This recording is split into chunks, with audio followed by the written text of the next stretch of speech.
Hi everyone, my name is Linda, and on Sunday I spoke from 1 Samuel chapter 20. That chapter is a narrative that looks at the friendship of David and Jonathan. From that chapter, looking at friendship, I have pulled out two particular areas. And one of them is the nature of friendship, and the other is how we can build deeper friendship. And looking at the nature of friendship, I pulled out 3 points. One, that not all friendships are the same.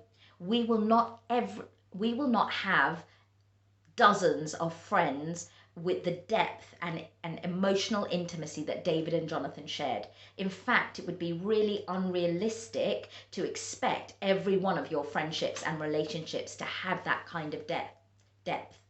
You will have friendships that are there for a season. You will have people that you laugh with, have fun with, hang out with, but who are more of a mothering, fathering friends in your life who may protect you, give you wisdom when you need it. You will have friends that you just hang out with and slob with, and you'll have friends that are there for the season that you are in a place. So maybe it will be for the time that you work in a place or that you live in a different country. There will be friendships that are based on the season. They are not meant to last long.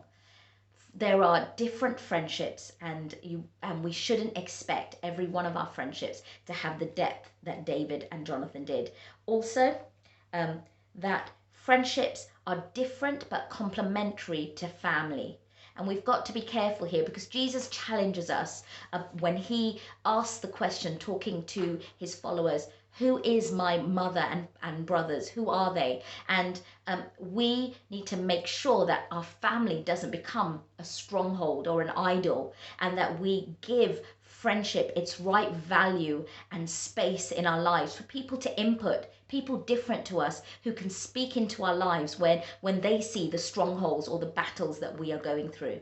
Friendship is vital. Jesus demonstrates that with his life. David and Jonathan are a great example of it. We need to develop healthy friendships so that we flourish as well. And thirdly, there is a richness to friendships where we build with those who are different to us. Jonathan and David are a great example. One a prince, the other a shepherd boy. One, they were from two different tribes. One actually in line to be king, the other who would supersede him to take that role as king. So it's not even just different. David actually was taking Jonathan's inheritance. His kingdom was going to David, and yet that friendship was so valuable that they were able to embrace that and in humility just love each other well, despite that issue that could have become something contentious between them.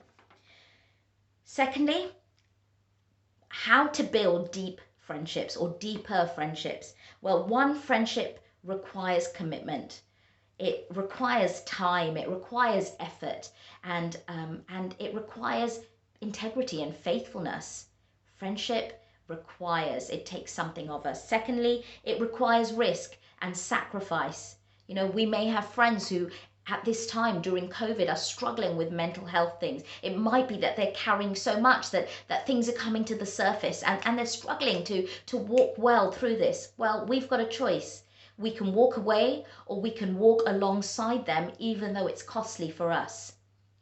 And that is sacrifice. It's risk. We're risking to build friendship. Also, thirdly, in Christian friendship, there is a spiritual dimension that we can also build on. I know that there is a depth that comes when I am able to pray with someone or ask someone to pray for me or to stand with someone, knowing that we aren't just two people randomly who get on because there's an attraction and a connection and things we have in common, but actually we stand as friends because we are both together on this mission of seeing God's kingdom coming, that his Jesus's death and resurrection has bonded us in a way that is beyond just superficial but important things. And so, yeah, friendship is what I spoke on. I've got a few questions for you to reflect on.